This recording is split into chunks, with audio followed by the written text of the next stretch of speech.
Hello friends, welcome back to our channel. Friends, వీడియోలో మనం ఈరోజు అన్ని న్యూస్ పేపర్లో వచ్చినటువంటి ఇంపార్టెంట్ ఎడ్యుకేషన్ అప్డేట్స్తో పాటు చాలా ముఖ్యమైనటువంటి కరెంట్ అఫైర్స్ కూడా రావడం జరిగింది. సో వాటన్నిటి గురించి వన్ బై వన్ ఈ వీడియోలో అయితే చూద్దాం. సో వీడియో చూస్తున్న ప్రతి ఒక్కరు వీడియోని ఖచ్చితంగా లైక్ చేయండి. డైలీ 1-2 అవర్స్ వర్క్ చేసి దాదాపుగా 8 న్యూస్ పేపర్ చదివి మీకు ఇన్ఫర్మేషన్ అందించడం జరుగుతుంది. చాలామంది ఫాలో అవుతున్నారు కానీ లైక్ చేయట్లేదు. ఖచ్చితంగా లైక్ చేయండి. సో ఈ వీడియోకి అయితే నేను 1000 లైక్స్ ఎక్స్పెక్ట్ చేస్తున్నాను. సో ఇది ఎవరికైతే యూజ్ ఉంటుందో వారికి షేర్ చేయండి. అదేవిధంగా సబ్స్క్రైబ్ చేసుకొని చూడండి. రెగ్యులర్గా మీకు జాబ్ అప్డేట్స్ అంతాయి. మన ఛానల్కి సంబంధించిన టెలిగ్రామ్ గ్రూప్లో కూడా జాయిన్ కాండి. సో దాంట్లో కూడా రెగ్యులర్గా జాబ్ అప్డేట్ షేర్ చేస్తున్నాను. మీకు చాలా యూజ్ ఉంటుంది. ఆ గ్రూప్లో కంపల్సరీ జాయిన్ కాండి. ఫ్రెండ్స్, మన ఛానల్ ద్వారా తెలంగాణ కల్చర్కి సంబంధించినటువంటి గ్రాండ్ టెస్ట్ అయితే అందించడం జరుగుతుంది. టాప్ 100 బిట్స్కి సంబంధించినటువంటి గ్రాండ్ టెస్ట్ ప్రజెంట్ మన యాప్లో అయితే అందుబాటులో ఉంది. జస్ట్ మీరు 30 రూపీస్ చెల్లించి దీన్ని ఆన్లైన్లో మీరు టెస్ట్ రాసుకోవచ్చు. అదేవిధంగా పీడిఎఫ్ను కూడా డౌన్లోడ్ చేసుకుని ప్రింట్ తీసుకునే విధంగా ఈ గ్రాండ్ టెస్ట్ అయితే ఉంది. సో దాంతోపాటుగా మనకు తెలంగాణ ప్రభుత్వ పథకాలకు సంబంధించినటువంటి గ్రాండ్ టెస్ట్ కూడా మన యాప్లో అయితే ఉంది. సో టాప్ 100 బిట్స్కి సంబంధించినటువంటి గ్రాండ్ టెస్ట్ ఇది. ఒకసారి యాప్ డౌన్లోడ్ చేసుకుని చూసేటువంటి ప్రయత్నం చేయండి. ఇంకా గ్రూప్ 2కు సంబంధించుకోవచ్చు, గ్రూప్ 4కు సంబంధించినటువంటి ఫుల్ వీడియో కోర్స్, అదేవిధంగా అర్థమెటిక్ రీజనింగ్ సంబంధించినటువంటి కోర్సెస్ కూడా ఉన్నాయి. ఇంకా కరెంట్ అఫైర్స్ పీడిఎఫ్ కూడా పర్ మంత్కు 20 రూపీస్ చొప్పున చెల్లించి మీరు తీసుకోవచ్చు. ఇంకా టెస్ట్ సిరీస్ ఉన్నాయి. సో ఇక్కడ చూసినట్లయితే మీకు ఇండియన్ పాలిటిక్స్ సంబంధించుకోవచ్చు, అదేవిధంగా తెలంగాణ చరిత్ర, తెలంగాణ ఉద్యమ చరిత్ర, జనరల్ సైన్స్ సంబంధించినటువంటి టెస్ట్ సిరీస్తో పాటు జనరల్ స్టడీస్కి సంబంధించినటువంటి షార్ట్ హ్యాండ్ రైటింగ్ నోట్స్ కూడా ఉంది. వీటన్నిటికి సంబంధించిన శాంపిల్ టెస్టులు, శాంపిల్ పీడిఎఫ్స్ అక్కడ ఉంటాయి. ఒకసారి అయితే చెక్ చేసి మీకు నచ్చితే ఆ కోర్స్ అయితే తీసుకోండి. ఫ్రెండ్స్, ఈరోజు న్యూస్ పేపర్లో వచ్చినటువంటి అప్డేట్స్ కనుక చూసినట్టయితే మనకు ఫస్ట్ అప్డేట్ వచ్చేసి తేదీ మారిస్తే పరీక్ష అనే టైటిల్ తోటి నమస్తే తెలంగాణలో ఒక ఆర్టికల్ ఇక్కడ మనం చూడవచ్చు. ఉద్యోగ పరీక్ష తేదీలపై టీఎస్పీఎస్సీ కసరత్తు, డిసెంబర్ నెలాఖరు వరకు షెడ్యూల్ ఫుల్, సెంట్రల్ ఎగ్జామ్స్ లేకుండా ముందు జాగ్రత్తలు, కొన్ని తేదీలు మార్చాలని కమిషన్కు అభ్యర్థనలు, ఎగ్జామ్ డేట్ మార్చితే ఈ ఏడాది కష్టమే అనే దాంతో ఇక్కడ ఒక న్యూస్ అయితే మనం చూడవచ్చు. సో ఇక్కడ ఉన్నటువంటి ఇన్ఫర్మేషన్ కనుక చూసినట్టయితే తెలంగాణలో 2022 ప్రభుత్వ ఉద్యోగ నోటిఫికేషన్ల ఏడాది కాగా 2023 పరీక్షల సంవత్సరం అంటే ఇక్కడ ఇచ్చారు. సో నేడు రాష్ట్రంలో వరుస నోటిఫికేషన్లు వచ్చాయి. సో మార్చి 9న అసెంబ్లీలో సీఎం కేసీఆర్ ఉద్యోగ ప్రకటన చేయగా ఆ తర్వాత అనతి కాలంలోనే ఆయా నియామక సంస్థలు నోటిఫికేషన్లు ఇచ్చాయి. 2023లోనే పరీక్షలన్నీ నిర్వహించాలని ప్రభుత్వం భావిస్తుంది. కొత్తగా ఉద్యోగాల్లో చేరిన అభ్యర్థులకు ఈ ఆర్థిక సంవత్సరం నుంచి వేతనాలు ఇచ్చేందుకు ఏర్పాట్లు చేసింది. సో ఇందుకోసం 2023-24 బడ్జెట్లో 1000 కోట్లు కేటాయించినట్లయితే ఇక్కడ ఇవ్వడం జరిగింది. సో యుద్ధ ప్రాతిపదికన ఉద్యోగాల భర్తీ ప్రక్రియను పూర్తి చేయాలని నియామక సంస్థలకు సూచించింది.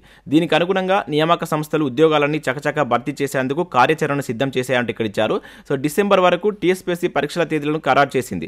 సో పరీక్ష నిర్వహణకు ముందుగానే అన్ని ఏర్పాట్లు చేస్తున్నది. సో ఒక్క కేంద్రంలో చిన్న పొరపాటు జరిగినా మొత్తం పరీక్షపై ప్రభావం ఉండేటువంటి ప్రమాదం ఉన్నందున కమిషన్ 1-2 సార్లు సరిచూసుకుంటున్నది. సో ఇంత పకడ్బందీగా ఏర్పాట్లు చేసిన తర్వాత ఏదైనా ఒక పరీక్ష తేదీని మారిస్తే మళ్ళీ నిర్వహణ పెద్ద తలనొప్పి అని చెప్పేసి ఇక్కడ ఇవ్వడం జరిగింది. సో డిసెంబర్ వరకు బిజీగా షెడ్యూల్ ఉన్నట్లయితే ఇక్కడ ఇవ్వడం జరిగింది. అయితే ఇక్కడ చూసినట్లయితే మనకు మారిస్తే ఇబ్బందులు అంటే ఇక్కడ చూడవచ్చు. అయితే టీఎస్పీఎస్సీ ఇప్పటి వరకు మనకు 25 రకాల ఉద్యోగ నోటిఫికేషన్లు అయితే ఇచ్చింది. ఆ ఉద్యోగాలకు పరీక్షా తేదీలు ఖరారు పెద్ద పరీక్షగా మారింది. సో ప్రధానంగా ఈ నెల 26న డివిజనల్ అకౌంట్ ఆఫీసర్ డిఏఓ పరీక్ష రోజునే సో మరో 4 పరీక్షలు ఉన్నాయి. సో గత ఏడాది ఆగస్టులో డిఏఓ పరీక్ష తేదీలను టీఎస్పీఎస్సీ ప్రకటించింది. ఆ తర్వాతనే మనకు staff selection commission, junior engineering కావచ్చు, పీఆర్టీ, అదేవిధంగా ఎయిర్పోర్ట్ అథారిటీ, యూజీసీ నెట్ పరీక్షలు ఫిబ్రవరి 26న నిర్వహిస్తున్నట్లు ఆయా సంస్థలు అయితే ప్రకటించాయి. ఈ నేపథ్యంలో డిఏఓ పరీక్ష తేదీలను మార్చాలని కొందరు కమిషన్కు విజ్ఞప్తి చేశారు. అయితే ఆ పరీక్ష తేదీని మారిస్తే ఈ ఏడాది ఎగ్జామ్ నిర్వహించడం కష్టమేనని టీఎస్పీఎస్సీ అధికారులు చెప్తున్నట్లు ఇక్కడ ఇవ్వడం జరిగింది. సో 53 ఉద్యోగాలకు అత్యధికంగా 1,06,000 మంది దరఖాస్తు చేశారని, కొంతమంది కోసం తేదీని మారిస్తే మిగతా అందరినీ ఇబ్బంది పెట్టినట్లే అవుతుందని కమిషన్ భావిస్తుంది. అందుకే ఈ నెల 26న డిఏఓ పరీక్ష నిర్వహించాలని కమిషన్ నిర్ణయించింది. హాల్ టికెట్లను సైతం వెబ్సైట్లో అయితే ఉంచింది. సో ఈసారి పరీక్ష వాయిదా పడితే మరో తేదీ ఇప్పట్లో అందుబాటులో లేదని, పరీక్ష నిర్వహణలో జాప్యం జరిగితే సీరియస్గా ప్రిపేర్ అయ్యేటువంటి అభ్యర్థులకు నష్టం జరిగేటువంటి ప్రమాదం ఉందని కమిషన్ ఉన్నతాధికారి ఒకరు తెలిపినట్లు ఇక్కడ ఇవ్వడం జరిగింది. సో ఇది మనకు డిఏఓకి సంబంధించుకోవచ్చు, అదేవిధంగా వివిధ పరీక్షలకు సంబంధించిన అప్డేట్. నెక్స్ట్ ఇక్కడ డిఏఓ ఎగ్జామ్ పై అభ్యర్థులు అయోమయం అని చెప్పేసి మరొక న్యూస్ పేపర్లు కూడా ఇచ్చారు. So divisional account officer DAO పోస్టుల భర్తీకి ఈ నెల 26న జరుగుతున్నటువంటి పరీక్షపై అభ్యర్థుల్లో అయోమయం నెలకొంది.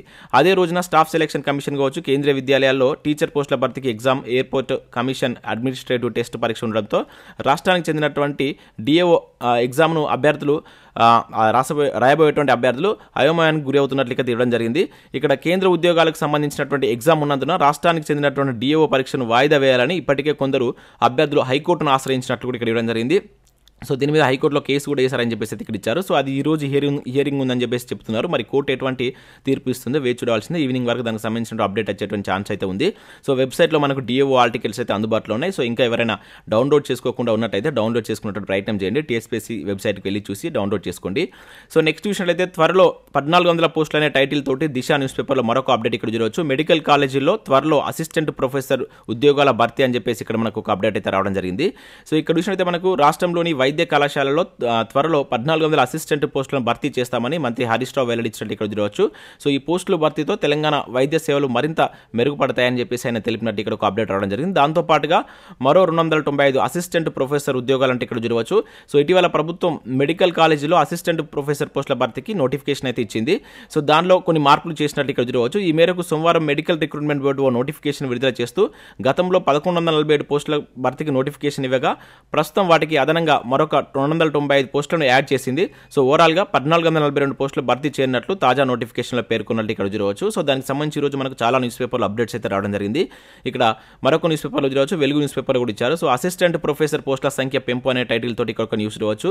295 పోస్టులు యాడ్ చేసినటువంటి బోర్డు అని ఇచ్చారు. సో దాంతో ఇక్కడ ఉన్నటువంటి ఆ ఖాళీ వివరాలు కూడా ఇక్కడ మనకైతే మెన్షన్ చేయడం జరిగింది. సో ఏ కేటగిరీలో ఎన్ని పోస్టులు అనేటువంటి డీటెయిల్స్ ఇక్కడ చూడవచ్చు. ఇది మనకు మెడికల్ బోర్డు ప్రకటించినటువంటి నోటిఫికేషన్. టోటల్గా ఇప్పుడు 1442 ఉద్యోగాలు అయితే దానిలో ఉన్నట్లయితే ఇక్కడ ఒక అప్డేట్ అయితే మనం చూడవచ్చు. నెక్స్ట్ ఇక్కడ విషయంలో అయితే గురుకుల నోటిఫికేషన్ ఎప్పుడనే టైటిల్ తోటి మరొకసారి గురుకులకు సంబంధించిన అప్డేట్ ఇక్కడ మనం చూడవచ్చు వెలుగు న్యూస్ పేపర్లో. గత 3 days నుంచి సో వివిధ న్యూస్ పేపర్లో గురుకుల నోటిఫికేషన్ సంబంధించిన అప్డేట్స్ అయితే మనం చూస్తున్నాం. ఈ రోజు మరొకసారి ఇక్కడ మనకు వెలుగు న్యూస్ పేపర్ కూడా రావడం జరిగింది. సో నిరుడు జూన్లో 9000 పోస్టులకు, పోయిన నెల 1900 పోస్టులకు క్లియరెన్స్ అయినా విడుదల కానటువంటి నోటిఫికేషన్. ప్రస్తుతం ఎమ్మెల్సీ ఎన్నికల కోడ్ పేరుతో ఆలస్యం, నిరుద్యోగులకు తప్పని ఎదురు చూపులైన టైటిల్ తోటి ఇక్కడ ఒక అప్డేట్ అయితే ఇవ్వడం జరిగింది. నిన్న కూడా చూసాం. సో ఆల్రెడీ అనుమతులు వచ్చినా కూడా ఎమ్మెల్సీ కోడ్ ఉందని చెప్పేసి వీటిని ఆపుతున్నట్లయితే ఇవ్వడం జరిగింది. సేమ్ న్యూస్ ఇక్కడ మరొకసారి అయితే మనకు రావడం జరిగింది. సో ఇప్పటివరకు అయితే 12,000 ఉద్యోగాలు, 11 నుంచి 12,000 ఉద్యోగాలకు క్లియరెన్స్ అయితే వచ్చింది. మరొక 2,000 పోస్టులను కూడా కలపాలని చెప్పేసి మనం అయితే చూడడం జరిగింది. ఎస్సీ ఎస్టీలు గురుకులాలో ఉన్నటువంటి పోస్టులను కూడా ఈ ఎమ్మెల్సీ కోడ్ లోపు కనుక కలిపినట్లయితే మొత్తం దాదాపుగా ఒక 14 నుంచి 15,000 పోస్టులు అవుతాయని చెప్పేసి కూడా మనకు ఈనాడు న్యూస్ పేపర్లో 2 days బ్యాక్ ఒక అప్డేట్ అయితే రావడం జరిగింది. సో ఇక్కడ ఎన్నికల కోడ్ ముగిశాకే అని చెప్పేసి చూడవచ్చు. గురుకుల పోస్టుల భర్తీకి ప్రభుత్వం అనుమతి ఇచ్చింది. సో ప్రస్తుతం ఎన్నికల కోడ్ అమల్లోకి రావడంతో ఆ ప్రక్రియ ఆగిపోయింది.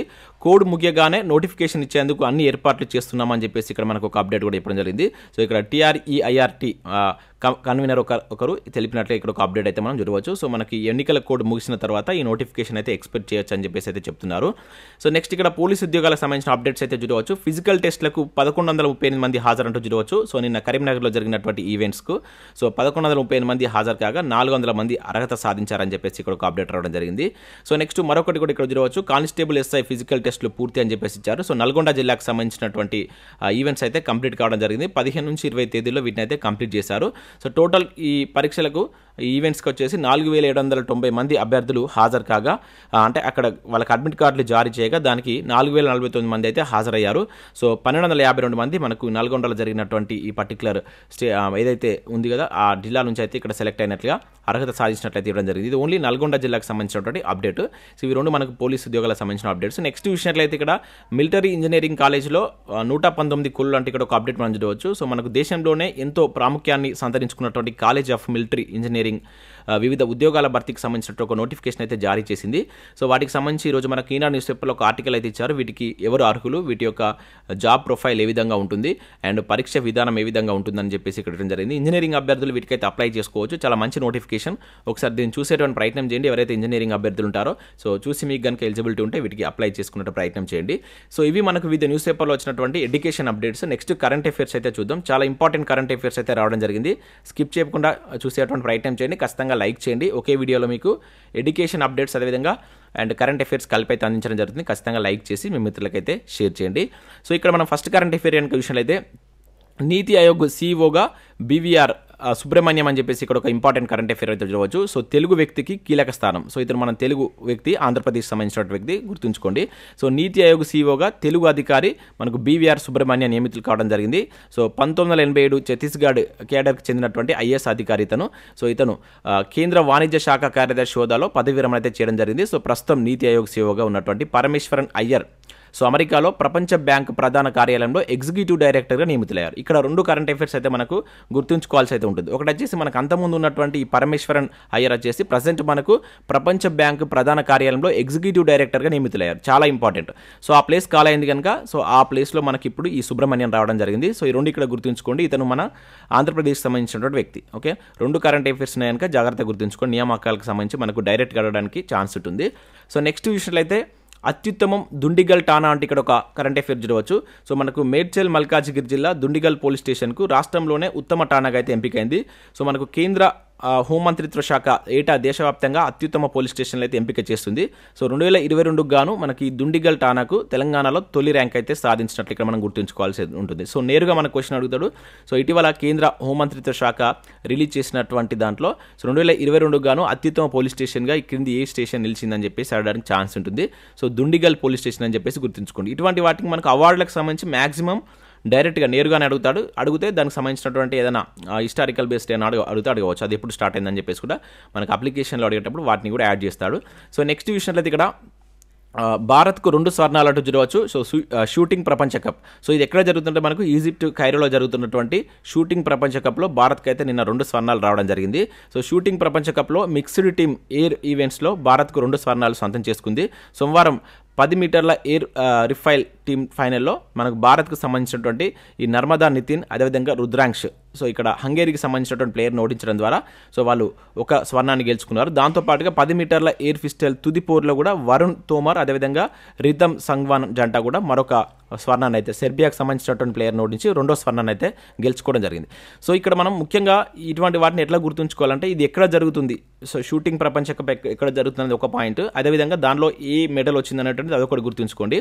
అదేవిధంగా నేమ్స్ చాలా ఇంపార్టెంట్. రీసెంట్గా మనకు ఆంధ్రప్రదేశ్లో జరిగినటువంటి ఎస్ఐ ప్రిలిమ్స్ మీరు కనుక చూసినట్లయితే ఒకవైపు నేమ్స్ ఇచ్చేసి ఇంకోవైపు వచ్చేసి వాళ్ళ యొక్క క్రీడకు సంబంధించి ఇచ్చాడు. సో కామన్వెల్త్ క్రీడలకు సంబంధించి సో వాళ్ళ యొక్క నేమ్స్ ఇచ్చాడు, మరొక వైపు వచ్చేసి వాళ్ళు ఏ ఆటకు సంబంధించిన వారు, అది చాలా ఇంపార్టెంట్. సో ఇక్కడ అంటే నర్మదా రుద్రాంక్ష అనేటువంటి వాళ్ళు ఏ ఆటకు సంబంధించిన వారు అని చెప్పేసి డైరెక్ట్గా అడుగుతారు. సో వీళ్ళు షూటింగ్ సంబంధించినటువంటి ప్లేయర్, అది చాలా ఇంపార్టెంట్. నేను ఆల్రెడీ మీకు కామన్వెల్త్ సంబంధించినటువంటి ఒక వీడియో చేసేటప్పుడు దానిలో కూడా క్లియర్గా చెప్పాను. ఇటీవల కాలంలో వాళ్ళ గేమ్స్ మీద ఎక్కువ ఫోకస్ చేస్తున్నారు. ఆ వ్యక్తి వాళ్ళు వాడేటువంటి గేమ్స్ పైన ఎక్కువ ఫోకస్ చేస్తున్నాడు. వాటిని గుర్తించుకునే ప్రయత్నం చేయండి. సో నెక్స్ట్ ఇక్కడ చూసినట్లయితే మనకి ఇక్కడ మరొక ఇంపార్టెంట్ కరెంట్ అఫైర్ అయితే చూడవచ్చు. సో బడి బాలల కోసం కేంద్రం జాదూయి పిటారా అని చెప్పేసి ఇక్కడ ఒక అప్డేట్ అయితే మనకు రావడం జరిగింది. సో ఇక్కడ చూసినట్లయితే మనకు బొమ్మలు, ఫజిల్స్, గోడపత్రాలు, కార్డులు, తోలు బొమ్మలాటల ద్వారా ప్రాథమిక విద్యను పరిపుష్టం చేసేందుకు ఈ జాదూయి పిటారా పేరుతో రూపొందించినటువంటి బోధనా సామాగ్రిని కేంద్ర విద్యాశాఖ మంత్రి ధర్మేంద్ర ప్రధాన్ సోమవారం ఆవిష్కరించడం జరిగిందనమాట. మనకు నూతన జాతీయ విద్యా విధానంలో భాగంగా సో ఆడుతూ నేర్చుకుందాం అనేటువంటి భావనతో మనకు 3 years నుంచి 8 years లోపు పిల్లలకు ఈ జాదూయి పిటారాను అయితే తీసుకొస్తున్నట్లు కేంద్రం అయితే ప్రకటించింది. మొత్తం 13 భాషల్లో ఉన్నటువంటి సామాగ్రిని సో దీన్ని అయితే నిన్న మనకు రిలీజ్ చేసినట్లయితే ఇవ్వడం జరిగింది. సో ఇక్కడ దిశా పోర్టర్ యాప్లో డిజిటల్గా దీన్ని అందుబాటులో ఉంచాలని చెప్పేసి ఇక్కడ భావించినట్లయితే ఇవ్వడం జరిగింది వాళ్ళ యొక్క మాతృభాషలో. చాలా ఇంపార్టెంట్. సో ఇటీవల వార్తల్లో నిలిచినటువంటి జాదూయి పిటారా ఏంటిది అని చెప్పేసి ఇటువంటి క్వశ్చన్స్ అడుగుతుంది. ఇటువంటి స్పెసిఫిక్ వర్డ్స్ ఉన్నప్పుడు దాని మీద కూడా క్వశ్చన్ రేజ్ చేయడానికి ఛాన్స్ ఉంటుంది. ఇది మనకేంటంటే సో పిల్లల బోధన సామాగ్రికి సంబంధించినట్టు ఒక కిట్ అనమాట. సో దీన్ని మన కేంద్ర ప్రభుత్వం అయితే జాతీయ విద్యా విధానంలో భాగంగా అయితే తీసుకొచ్చింది. సో ఇక్కడ దీన్ని గుర్తుంచుకునే ప్రయత్నం చేయండి. సో నెక్స్ట్ విషయంలో అయితే కేబినెట్ కార్యదర్శి నేతృత్వంలో మిషన్ కర్మయోగి అమలుకు కమిటీ అని చెప్పేసి ఇక్కడ ఒక అప్డేట్ రావడం జరిగింది. మనకు ప్రభుత్వ ఉద్యోగులు కావచ్చు, అధికారుల యొక్క శిక్షణ సంబంధించినటువంటి శిక్షణకు సంబంధించి మనకు ప్రభుత్వం ప్రతిష్టాత్మకంగా చేపడుతున్నటువంటి మిషన్ కర్మయోగి కార్యక్రమం అమలును పర్యవేక్షించేందుకు కేంద్రం ఒక ఉన్నత స్థాయి కమిటీని అయితే ఏర్పాటు చేసింది. సో దీనికి మనకు రాజీవ్ గాబా అనేటువంటి అతని నేతృత్వంలో 7 సభ్యులతోటి ఈ కమిటీని అయితే వేయడం జరిగింది. ఇది ఇక్కడ మనం ఓవరాల్గా గుర్తుంచుకోవాల్సింది ఏంటంటే సో మిషన్ కర్మయోగి అనేటువంటిది సో ఏంటి అంటారు, ఎందుకంటే ఇది కేంద్ర ప్రభుత్వం చాలా ప్రతిష్టాత్మకంగా చేపడుతున్నటువంటి కనుక సో ఇది ఏంటిదని చెప్పేసి అడుగుతాడు. ఇది ప్రభుత్వ ఉద్యోగులు కావచ్చు, అధికారులకు శిక్షణ ఇచ్చేందుకు తీసుకొచ్చినటువంటి ఒక ప్రోగ్రామ్ అనమాట. సో అది గుర్తుంచుకోండి. మిషన్ కర్మయోగి అనేది ఏంటనేది అడగడానికి ఛాన్స్ ఉంటుంది. సో నెక్స్ట్ మరొక ఇంపార్టెంట్ కరెంట్ అఫైర్ కనుక చూసినట్లయితే ముకాబ్లా జవాబ్ అంటే ఇక్కడ చూడవచ్చు. సో మెగా ప్రాజెక్టు ప్రకటించినటువంటి సౌదీ సో కొత్త ప్రపంచంలోకి వెళ్ళేటువంటి అనుభూతి, అందులోనే 1,00,000 ఇండ్లు, హోటళ్ళు, మ్యూజియం, యూనివర్సిటీ కూడా సో ఎయిర్పోర్ట్ కూడా ప్రత్యేక రవాణా 2030 నాటికి సిద్ధమయ్యేటువంటి ఛాన్స్ అంటే ఇక్కడ ఒక అప్డేట్ మనం చూడవచ్చు. సో మనకు ప్రపంచంలో మరెక్కడ లేని విధంగా గొప్ప సౌదాన్ని నిర్మించేటువంటి భారీ ప్రాజెక్టుకు సౌదీ అరేబియా ప్రభుత్వం శ్రీకారం చుట్టింది. ఆ దేశ రాజధాని రియాద్లో 400 మీటర్ల పొడవు వెడల్పు ఎత్తులతో అత్యంత భారీ ఘనాకార నిర్మాణాన్ని చేపట్టనుంది. సో దానికి ముకాబ్ అని చెప్పేసి నామకరణం చేసింది. సో ఈ భవనం కింద క్రింది భాగంలో ఉండేటువంటి పట్టణాన్ని న్యూ మురబ్బా అని పేర్కొంది. సో దీనికి సంబంధించినటువంటి ప్రమోషనల్ వీడియోను సౌదీ ప్రభుత్వం నిన్నైతే విడుదల చేయడం జరిగిందనమాట. సో ఇదేంటంటే చాలా ఇంపార్టెంట్. ఇటువంటి మనకు అడుగుతాయి, ఇటీవల ఈ ముకాబ్ అనేటువంటి ప్రాజెక్టును ఏ దేశం చేపట్టిందని చెప్పేసి అడగడానికి ఛాన్స్ ఉంటుంది. సౌదీ అరేబియా అని చెప్పేసి గుర్తుంచుకోండి. ముఖ్యంగా ఏంటంటే ఒకే ప్లేస్లో అన్ని ఆ రాజధాని ప్రాంతంలోనే అన్ని సౌకర్యాలు కల్పించే విధంగా ఒక గొప్ప ప్రాజెక్ట్ను వాళ్ళైతే చేపడుతున్నారన్నమాట. రాజధాని సంబంధించినటువంటి ప్రాజెక్ట్ అయితే చేపడుతున్నారన్నమాట. సో ఇటువంటి వాటిని మనం గుర్తుంచుకోవాల్సి ఉంటుంది. ఇది ప్రపంచంలోనే అతిపెద్ద ప్రాజెక్ట్గా అయితే వాళ్ళు చెప్తున్నారు. సో ఇది 2030 నాటికైతే కంప్లీట్ అవుతుందని చెప్పేసి అయితే ఆ వీడియోలో పేర్కొన్నట్లయితే ఇక్కడ ఒక అప్డేట్ రావడం జరిగింది. సో నెక్స్ట్ విషయంలో ఇక్కడ టర్కీలో ముగిసినటువంటి ఆపరేషన్ దోస్త్ అంటే ఇక్కడ మనం చూడవచ్చు. సో మనకు వరుస భూకంపాలతో నష్టపోయినటువంటి టర్కీ, సో దాన్ని ఇప్పుడు తుర్కీ అని చెప్పేసి నేమ్ అయితే చేంజ్ చేసుకుంది. అయితే దానిలో మన ఇండియా చేపట్టినటువంటి ఆపరేషన్ దోస్త్ అయితే ముగిసింది. సో ఆర్మీకి చెందినటువంటి 99 మందితో కూడినటువంటి మెడికల్ టీం టర్కీ నుంచి సోమవారం అయితే తిరిగి వచ్చినట్లు ఇక్కడ ఒక అప్డేట్ అయితే మనం చూడవచ్చు. సో మనం గుర్తుంచుకోవాల్సిందంటే ఆపరేషన్ దోస్త్ అనేది ఏంటిది? సో టర్కీలో నష్టపోయినటువంటి వారికి మన భారత్ తరపున సహాయం అందించేందుకు వెళ్ళినటువంటి ఒక టీం. సో రీసెంట్గా ఉక్రెయిన్లో భారత్ వాళ్ళు చిక్కపోతే మన భారతదేశానికి తీసుకొచ్చడానికి కూడా ఒక ఆపరేషన్ చేశాం. దాన్ని ఏమంటారు అనేది కూడా కింద కామెంట్ చేసేటువంటి ప్రయత్నం చేయండి. అదేవిధంగా ఇప్పుడు మనం నీతి ఆయోగ్ గురించి కూడా చూసాం. సో నీతి ఆయోగ్ సంబంధించి అప్డేట్ వచ్చింది కనుక దాని గురించి కూడా మనం క్లియర్గా చూడవలసి అయితే ఉంటుంది. అంటే నీతి ఆయోగ్ ఎప్పుడు ఏర్పడ్డది, దానికి సంబంధించిన డీటెయిల్స్, సో అవి కూడా కింద కామెంట్ చేసేటువంటి ప్రయత్నం చేయండి. నేను అడుగుతున్న క్వశ్చన్స్కు అట్లీస్ట్ మీకు తెలిసినటువంటి వాటికి ఆన్సర్ చేసేటువంటి ప్రయత్నం అయితే చేయండి. సో నెక్స్ట్ ఇక్కడ చూసినట్లయితే మనకు జీనోమ్ వ్యాలీలో గ్లాండ్ ఫార్మా పెట్టుబడి అని చెప్పేసి చూడవచ్చు. రూపాయలు 400 కోట్లు అని చెప్పేసి ఇక్కడ ఇచ్చారు. సో మంత్రి కేటీఆర్తో సంస్థ ఎండి భేటీ అని చెప్పేసి ఇక్కడ చూడవచ్చు. సో మనకు ప్రముఖ ఔషధ తయారీ కంపెనీ అయినటువంటి గ్లాండ్ ఫార్మా రాష్ట్రంలో జీనోమ్ వ్యాలీలో మరొక 400 కోట్ల పెట్టుబడితో కార్యకలాపాలు విస్తరించాలని నిర్ణయించినట్టు ఇక్కడ ఒక అప్డేట్ అయితే రావడం జరిగింది. సో ఇట్లా చాలా కంపెనీస్ మనకు హైదరాబాద్ వేదికగా అయితే సో పెట్టుబడులు పెడుతున్నాయి. సో వీటిని మనం ఒక దగ్గర రాసుకొని చూసుకోవాల్సి అయితే ఉంటుంది. ఒక్కొక్కసారి ఏం చేస్తారంటే ఇటువైపు కంపెనీ చేసి అటువైపు వాటి యొక్క పెట్టుబడులు ఇస్తాడు. సో వాళ్ళకు ఏ దానిలో పెట్టుబడి పెడుతున్నా అని చెప్పేసి అవడానికి ఛాన్స్ ఉంటుంది. రీసెంట్గా మనకు దావోస్లో జరిగినటువంటి దాంట్లో కూడా చాలా పెట్టుబడులు మన తెలంగాణకు రావడం జరిగింది. సో వీటన్నిటిని ఒక దగ్గర లింక్ చేసుకోండి. సో బిట్ అడిగితే వాటన్నిటి మిక్స్ చేసి అడిగేటువంటి ఛాన్స్ అయితే ఉంటుంది. సో నెక్స్ట్ ఇక్కడ విషయం అయితే ఉక్రెయిన్లో బైడెన్ అంటూ చూడవచ్చు. సో యుద్ధానికి ఏడాది అవుతున్నటువంటి వేళ ఆకస్మిక పర్యటన అని చెప్పేసి ఇచ్చారు. కట్టుదిట్టమైనటువంటి భద్రత అని చూడవచ్చు. రష్యాను గొప్పగా నిలువరించారు. సో మీ పోరాట స్ఫూర్తి ప్రశంసనీయం. సో ప్రపంచమంతా అండగా ఉంటుంది. సో మద్దతు కొనసాగిస్తామంటూ హామీ. సో ఇక్కడ జెలెన్స్కీతో కలిసి క్యూలో పర్యటన చూడవచ్చు. మరో $50 కోట్ల ప్యాకేజ్ అని చెప్పేసి ఇక్కడ జరిగింది. సో మనకు ఉక్రెయిన్ రష్యా వార్ జరుగుతున్నటువంటి నేతృత్వంలో సో సడన్గా మనకు సో బైడెన్ అయితే పర్యటన చేయడం జరిగింది. చాలా ఇంపార్టెంట్. ఇటువంటి వాటి మీద మనకు క్వశ్చన్ రావడానికి ఛాన్స్ అయితే ఉంటుంది. మనకు ఇప్పటికీ గత 1 year నుంచి ఇది మనకు వార్తల్లో ఉంటుంది. సో ఇది 1 year, ఈ యుద్ధం స్టార్ట్ అయ్యి 1 year కాబోతుంది. ఏ రోజు వరకు 1 year కాబోతుంది అనేది కింద కామెంట్ చేసేటువంటి ప్రయత్నం చేయండి. సో వితిన్ 15 days లోపే ఈ యుద్ధం స్టార్ట్ అయ్యి 1 year అయితే ముయ్యబోతుంది. అది ఏ డేట్ అనేది కింద కామెంట్ చేసే ప్రయత్నం చేయండి. సో నెక్స్ట్ విషయం అయితే ఇక్కడ మాతృభాషను కాపాడుకుందాం అంటూ చూడవచ్చు. నేడు ప్రపంచ మాతృభాష దినోత్సవం. సో ఈ రోజు యొక్క ఇంపార్టెన్స్ ఏంటంటే ఈ రోజు ప్రపంచ మాతృభాష దినోత్సవాలు కూడా గుర్తుంచుకోండి. సో ఇవి మనకు వివిధ న్యూస్ పేపర్లో వచ్చినటువంటి ఇంపార్టెంట్ ఎడ్యుకేషన్ అప్డేట్స్, అదేవిధంగా కరెంట్ అఫైర్స్. సో వీడియో నచ్చినట్లయితే లైక్ చేసి మీ మిత్రులకైతే షేర్ చేయండి. సో మన ఛానల్ ద్వారా మేము రిలీజ్ చేసినటువంటి గ్రాండ్ టెస్ట్లు మీరు రాయాలనుకుంటే యాప్ని అయితే డౌన్లోడ్ చేసుకోండి. సో ప్రజెంట్ 2 గ్రాండ్ టెస్ట్లు అయితే ఉన్నాయి. ఒకటి వచ్చేసి ప్రభుత్వ పథకాలకు సంబంధించి కావచ్చు, మరొకటి వచ్చేసి ఇది ఇంతకుముందు చెప్పినట్టు తెలంగాణ కల్చర్కి సంబంధించిన టెస్ట్ కూడా ఉంది. సో యాప్ని అయితే డౌన్లోడ్ చేసుకోండి. లేదంటే మన టెలిగ్రామ్లో మీరు జాయిన్ కండి. సో మన టెలిగ్రామ్ గ్రూప్ ఈ విధంగా ఉంటుంది, ఎస్జే ట్యూటోరియల్ అఫీషియల్స్ అని చెప్పేసి ఉంటుంది. సో దానిలో 12,000 పైన సబ్స్క్రైబర్స్ అయితే ఉన్నారు. మన ఛానల్ నేమ్ తోటి ఇతరులు కూడా ఛానల్ క్రియేట్ చేస్తున్నారు. అందుకనే చెప్తున్నాను, మన ఛానల్ లోగో చూసుకొని కన్ఫర్మ్ అయిన తర్వాత దాంట్లో అయితే జాయిన్ కండి. సో ఇది friends, thanks for watching. Thank you.